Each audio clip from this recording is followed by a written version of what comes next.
My son made me choose. Obey his bride or walk away. So I walked, heartbroken but proud. The table was set for 3, just like I'd done every Sunday for the past 47 years.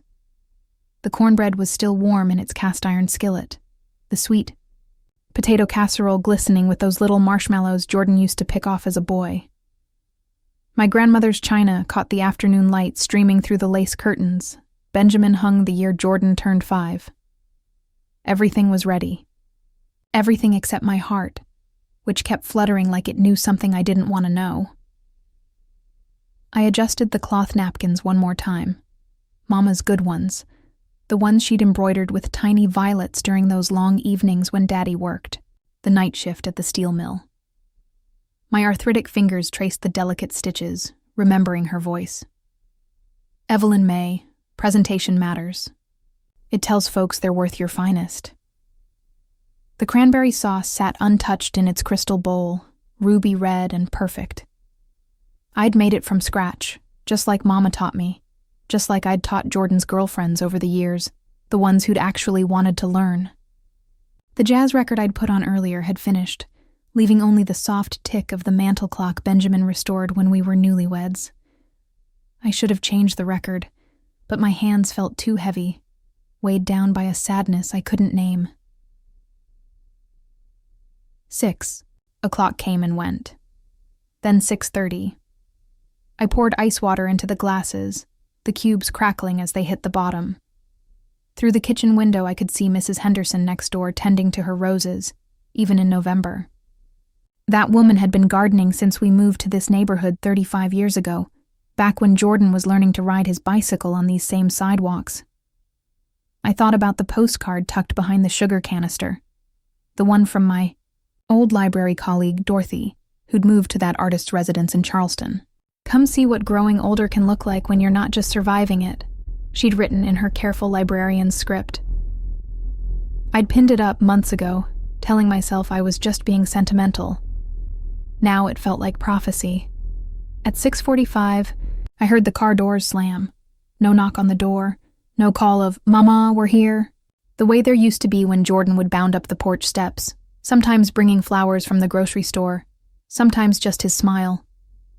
Instead, I heard keys to my house, the house Benjamin and I bought with our first real savings, the house where I'd rocked Jordan through fevers and celebrated his first steps and taught him to read from the same books I'd shelved at the library for 27 years.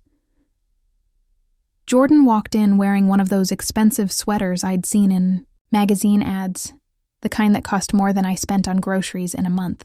He barely glanced at the table, at the careful way I'd arranged everything, at the sweet potato casserole I'd gotten up early to make, because I remembered it was his favorite. "Sorry we're late," he said, not meeting my eyes. Traffic was crazy.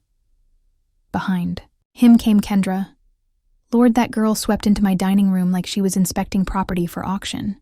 Designer coat, handbag that probably cost more than my monthly Social Security check, and those sharp eyes that cataloged everything they landed on. Her belly was prominent now, my first grandchild growing inside her. But she moved like the pregnancy was just another accessory, something to manage rather than marvel at. "Wow," she said, looking around the room. "This is so vintage." I stood, smoothing my best Sunday dress. "Welcome, honey. Dinner's ready." She smiled, but it didn't reach her eyes. "You really went all out. That's sweet." Sweet. Like I was a child playing house instead of a woman who'd spent 3 hours preparing a meal with love. We sat in the kind of silence that makes every small sound echo. Forks against plates, ice settling in glasses, the soft rustle of napkins. Jordan cleared his throat twice before finally speaking. "So, Mama, Kendra and I have been talking." I set down my fork and waited. In all my years of mothering, I'd learned when to speak and when to listen. This felt like a listening moment.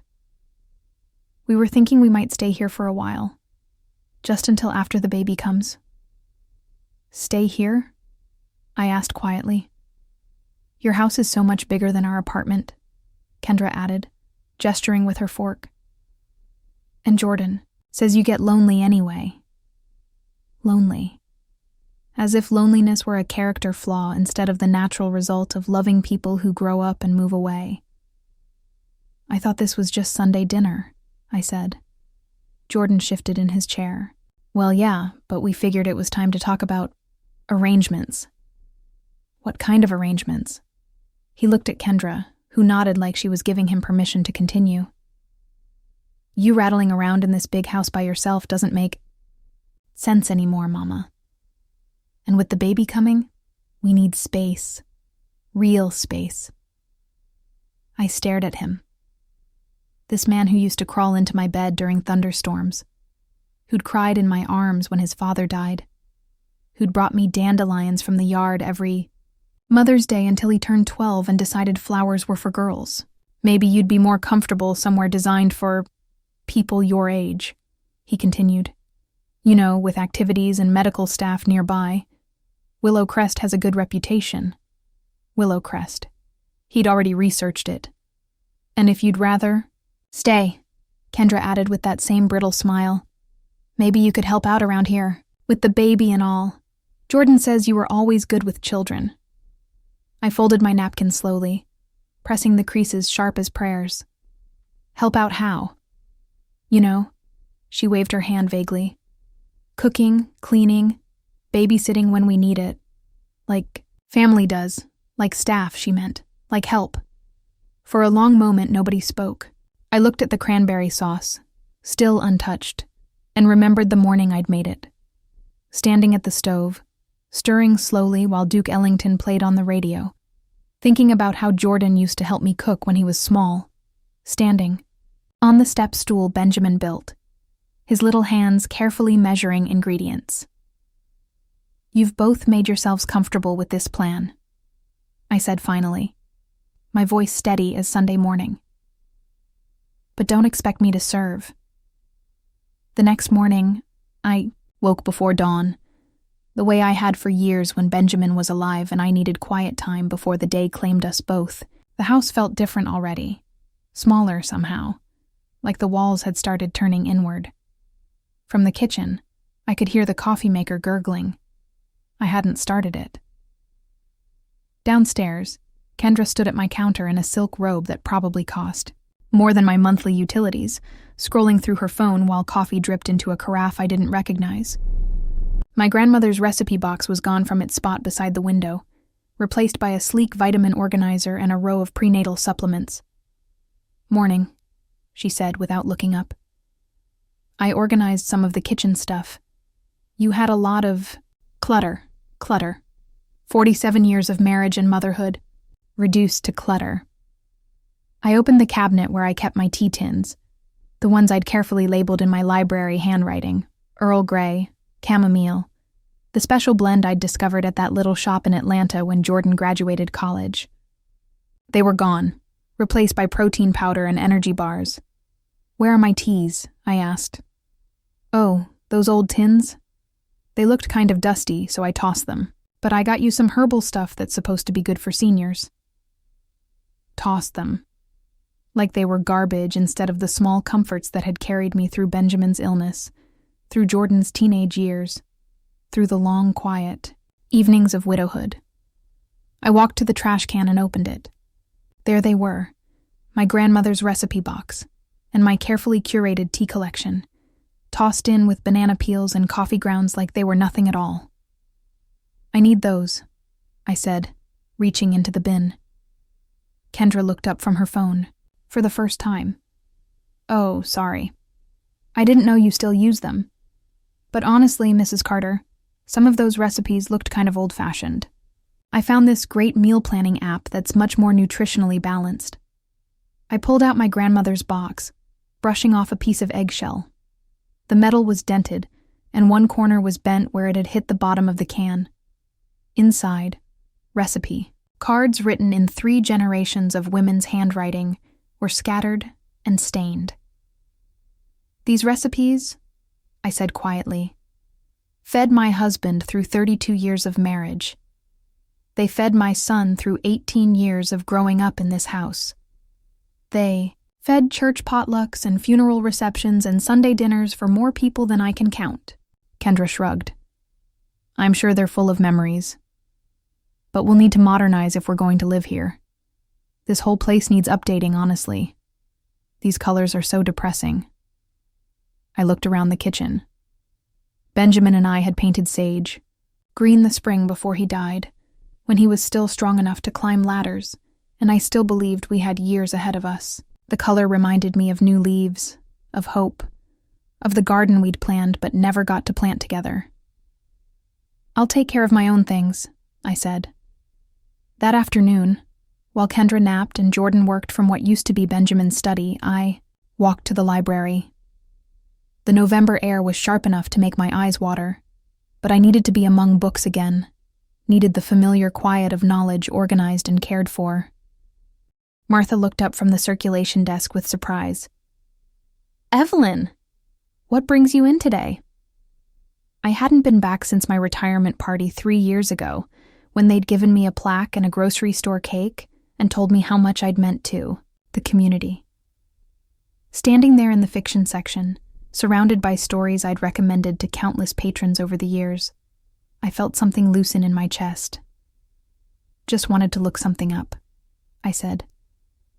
But what I really wanted was to remember who I'd been before I became just someone's mother, someone's widow, someone's burden. I pulled a volume of Langston Hughes from the shelf, my Langston Hughes, I'd always thought of him, and opened to mother to son. Well, son, I'll tell you, life for me ain't been no crystal stair. I'd read those words to Jordan when he was struggling in school, trying to help him understand that difficulty didn't mean failure, that persistence was its own kind of strength. Now I wondered if I'd taught him too well to climb, but forgotten to teach him when to stop stepping on others to reach the next landing. At the reference desk, I found what I was really looking for: information about Willow Crest Arts residence. Not because Jordan had suggested it, but because Dorothy's postcard had planted a seed I was finally ready to water. An interdisciplinary community for creative seniors, the brochure read. Where experience becomes art and art becomes community. There was a photo of residents in a sunny studio, some painting, others writing, one woman at a piano. They looked purposeful. They looked like they belonged to themselves. I folded the brochure carefully and slipped it into my purse next to Dorothy's postcard. For the first time in weeks, I felt like I could breathe. That evening, I called the number from the brochure. A warm voice answered on the third ring. Willow Crest Arts residence. This is Sarah speaking. How may I help you? I'd like to inquire about availability, I said, surprised by how steady my voice sounded. Of course.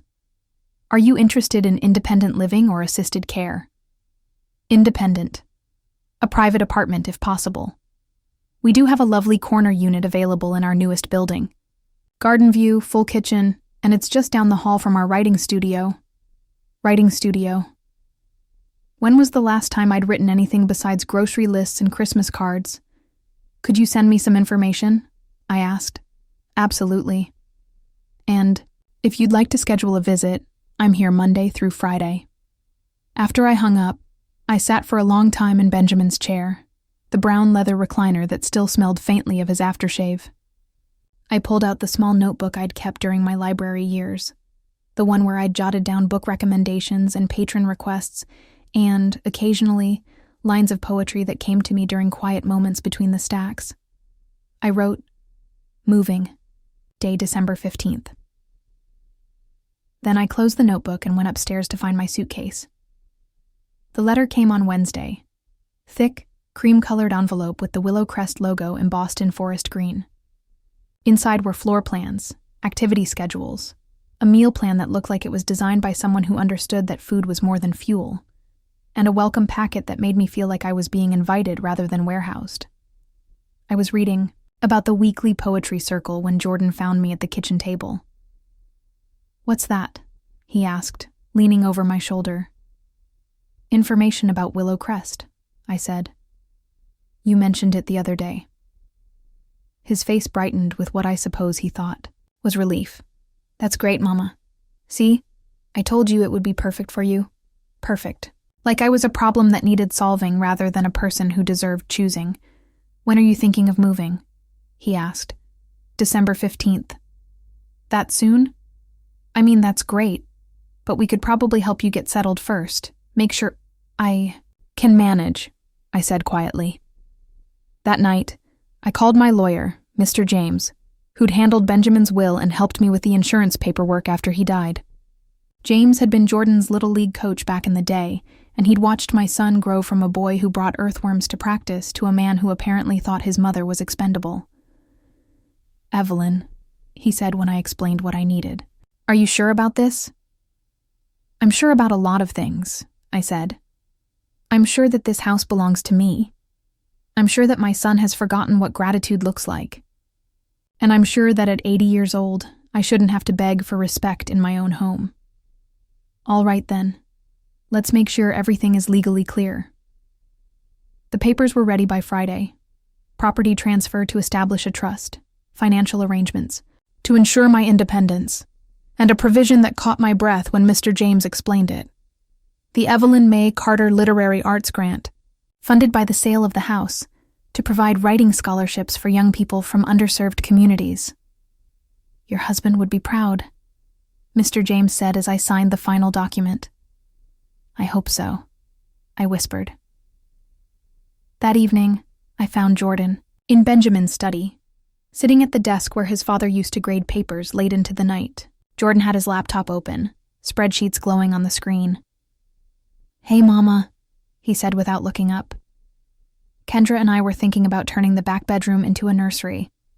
Maybe you could help us pick out some paint colors before you go." I stood in the doorway, looking at him bent over his computer in the chair where his father used to read him bedtime stories, in the room where I'd nursed him through chicken pox and helped him with algebra homework and held him the night he'd learned his father was never coming home.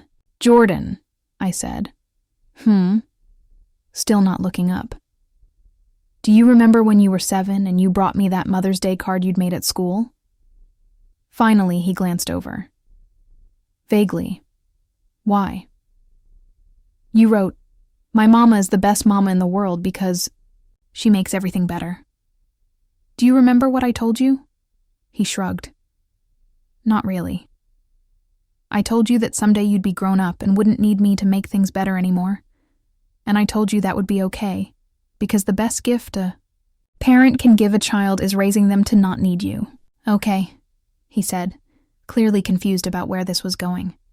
"I think I did too good a job." He closed the laptop. "What's that supposed to mean?" "It means I raised you to be independent, but somewhere along the way, you forgot that I'm a person, too. Not just your mama, not just someone whose purpose is making your life easier." "Mama, what are you talking about?" I stepped into the room, my hands steady now, my voice clear. "I'm talking about respect, son. I'm talking about the difference between helping family and being treated like hired help. I'm talking about the fact that you walked into my house and started making plans for my life without asking what I wanted. We're trying to take care of you," he said. And for a moment, he sounded like the boy who used to worry about monsters under the bed. "No, baby. You're trying to take care of yourselves. And that's okay. It's what grown folks do. But you can't do it by making me disappear." I pulled the envelope from behind my back. "This is for you to read after I'm gone." "Gone? Mama? You're being dramatic. Willow Crest is only 20 minutes away." I smiled, the first real smile I'd felt in weeks. "I know exactly how far it is. I also know exactly how far away I need to be to remember who I am when I'm not just being your mama." The suitcase was smaller than I'd expected it to be. Amazing. How a life could fold down to fit inside one piece of luggage. I packed my grandmother's Bible, the poetry books that had sustained me through the long years after Benjamin died, the photograph of the 3 of us at Jordan's high school graduation. I packed the good china, because at my age, every day should be good enough for the good china. I left the recipe box on the kitchen counter with a note. "In case you ever want to taste where you came from." At 7 a.m. on December 15th, I stood in the living room one last time. Jordan was still asleep and Kendra was in the shower. The morning light slanted through the windows the same way it had for 35 years, illuminating the same dust motes, the same corner where Jordan used to build forts with couch pillows. I could have left a note, could have slipped out quietly, sparing everyone the awkwardness of goodbye. But that felt too much like shame, and I wasn't ashamed. I was choosing. Instead, I lit the candle on the dining room table, the good candle I'd been saving for special occasions that never seemed to come. I let it burn while I waited for the taxi, a small flame in the center of everything I was leaving behind. When the car pulled up, I picked up my suitcase and walked toward whatever came next. The corner apartment at Willow Crest faced east, so I woke each morning to sunlight streaming through windows I didn't have to share with anyone else's plans. The kitchen was small but functional, with a view of the garden where residents grew herbs and flowers and vegetables that actually got harvested and eaten instead of forgotten. On my third day, I met Miss Opal. She was 93 years old and had been a jazz singer in Harlem, back when Harlem meant something different than it did now. She wore bright purple lipstick and silver bracelets that chimed when she moved, and she had the kind of laugh that made you want to tell her stories just to hear it again. "Honey," she said when she found me reading in the sunroom. "What's your story?" "I'm not sure I have one," I said. She looked at me over the top of her rhinestone glasses. "Child, everybody's got a story. Question is whether you're brave enough to tell it." That afternoon, she introduced me to the writing circle. 8 residents sitting around a table in a room that smelled like coffee and possibility, sharing pieces of themselves on paper. The facilitator, a young woman named June with kind eyes and paint under her fingernails, handed me a notebook. "We're working on the theme of what I know now," she said. "No pressure, but if you feel like writing, we'd love to hear what you have to say." I stared at the blank page for a long time. Then I wrote, "I know now that love without respect is just well-intentioned suffocation. I know that teaching someone to stand on their own 2 feet sometimes means stepping back far enough that they can't lean on you anymore. I know that it's never too late to remember who you were before you became who everyone needed you to be." When I read it aloud, Miss Opal nodded so hard her bracelet sang. "That's truth," she said. "That's a song worth singing." The letter came in January, forwarded from my old address. Jordan's handwriting, shaky and uncertain, like he'd started it several times. "Mama, I don't know if you'll read this, but I needed to write it. Kendra left last week. Said she couldn't raise a baby in a house full of ghosts. I think she meant you, but I think the ghost was actually me. The person I used to be before I forgot how to be grateful. I went to your lawyer. He wouldn't tell me where you are, but he gave me your letter, the one about the house, about the grant, about how you're not my retirement plan. I was angry at first. Then I read it again. Then I cried, which I haven't done since Daddy died. I keep thinking about that Mother's Day card you mentioned. I remember making it now.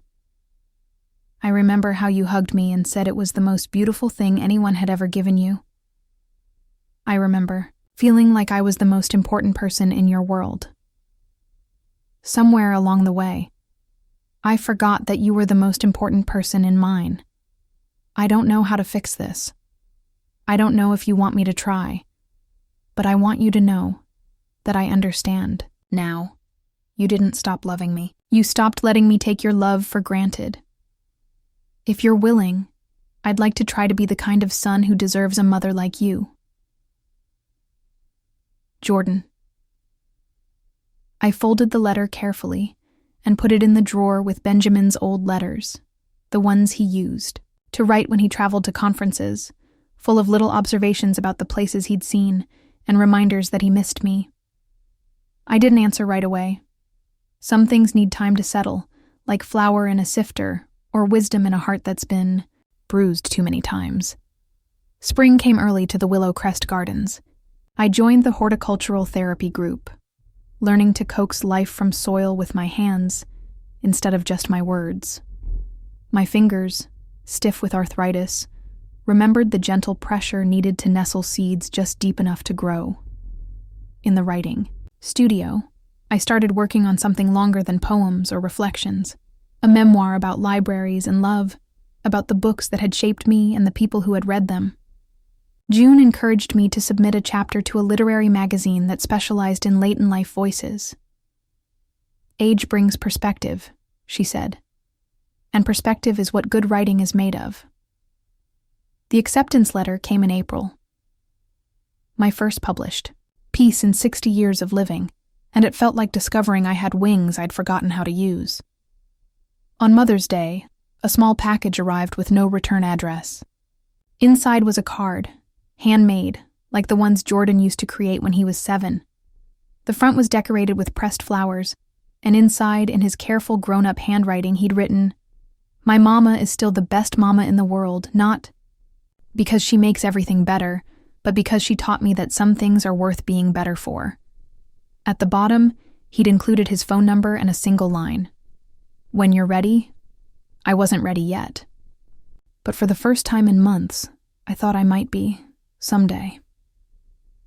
The Willow Crest Spring Arts Festival was held in the main courtyard, with residents displaying paintings and sculptures, reading poetry, and performing music that had been waiting inside them for decades to be shared.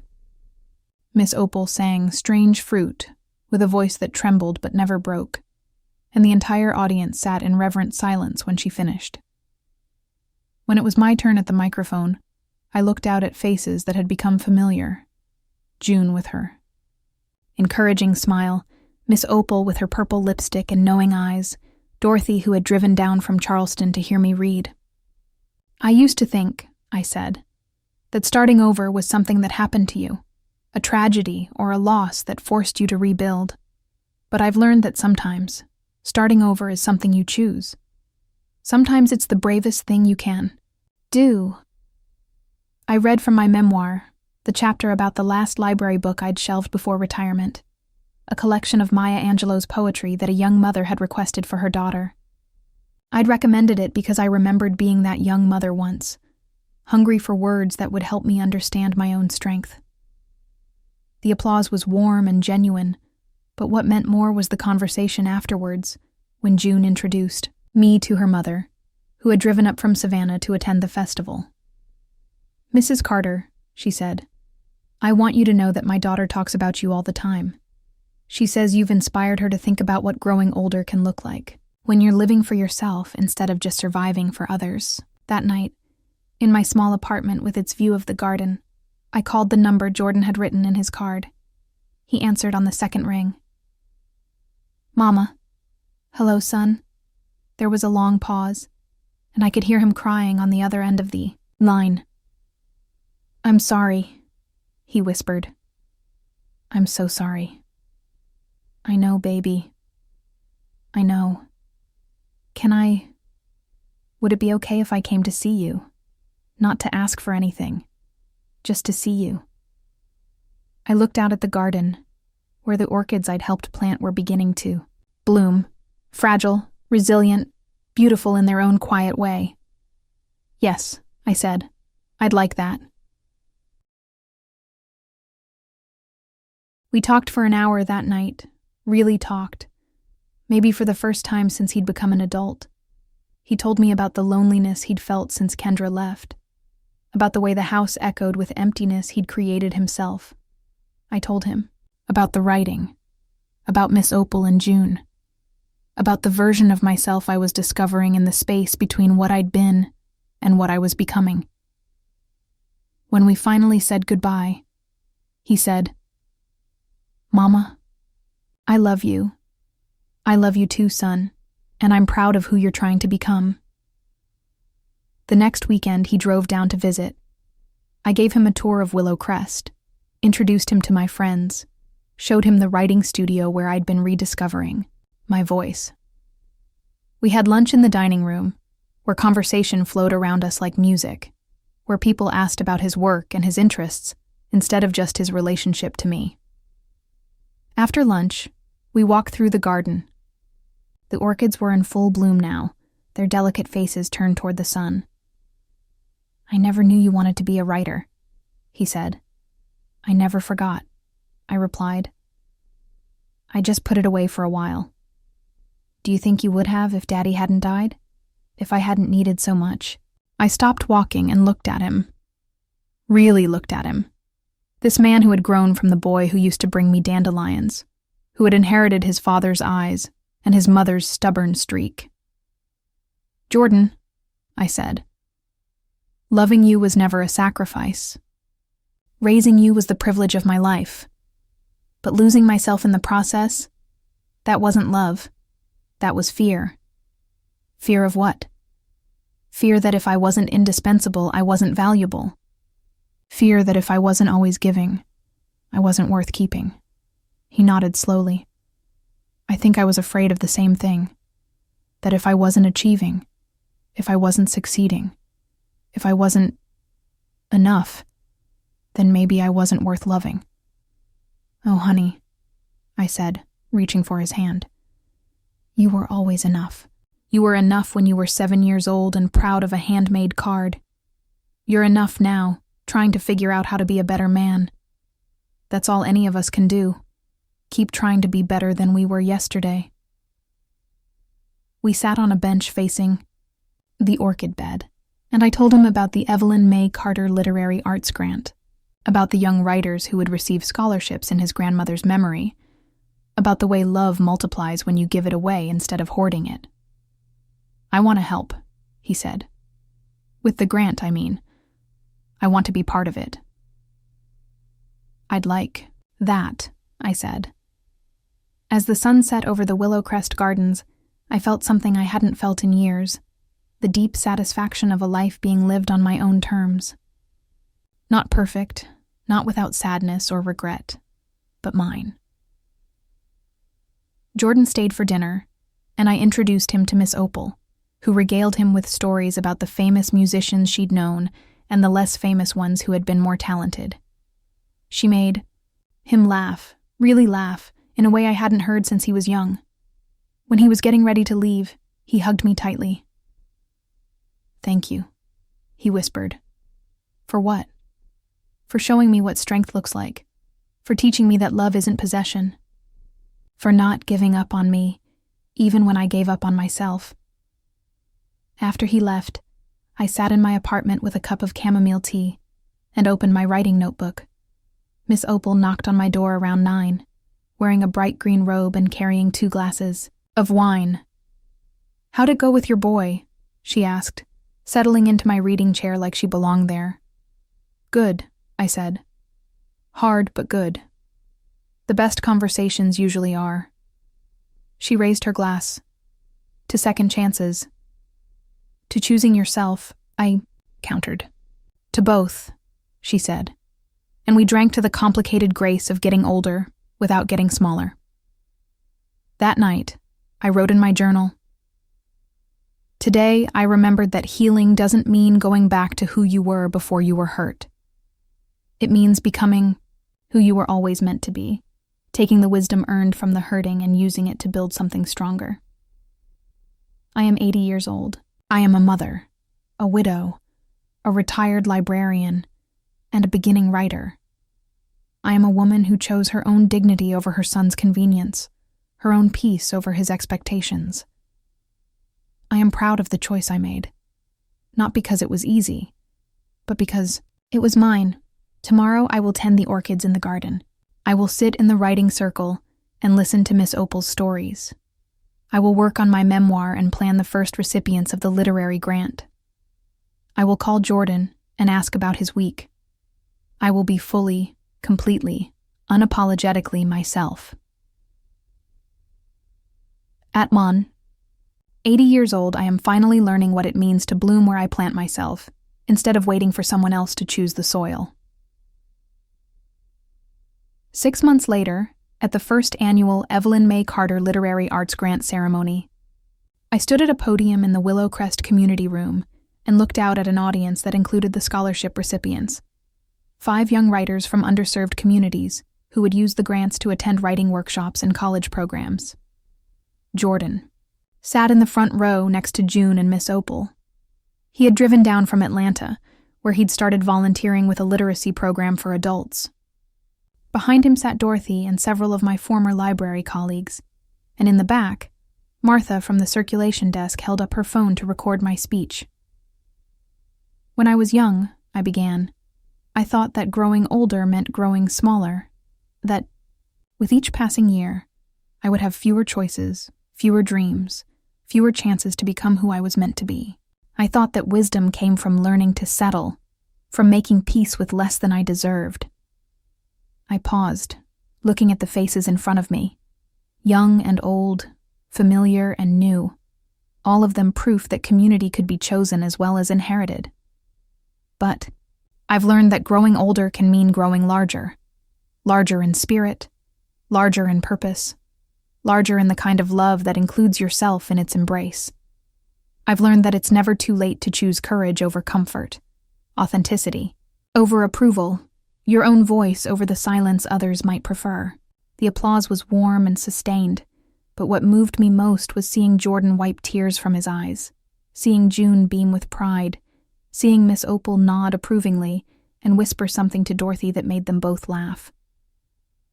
After the ceremony, as we gathered in the garden for refreshments, one of the scholarship recipients approached me. She was a young woman about the age I'd been when Jordan was born, with serious eyes and calloused hands that spoke of work and determination. "Mrs. Carter," she said, "I wanted to thank you, not just for the scholarship, but for the story, for showing us that starting over isn't giving up, it's growing up." I hugged her tightly. This young woman whose name was Alicia, and whose dreams were as vast as mine had once been, as vast as they were becoming again.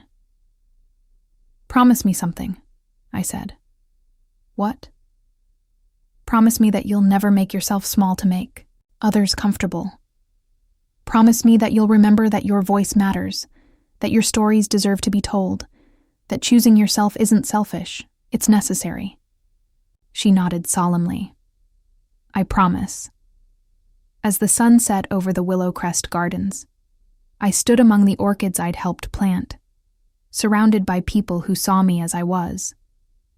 Not just as someone's mother or someone's widow, but as Evelyn May Carter, writer, dreamer, woman who had learned that the best gift you can give the people you love is the example of a life fully lived. Jordan appeared beside me, carrying 2 cups of punch from the refreshment table. "Penny for your thoughts?" he said. I smiled,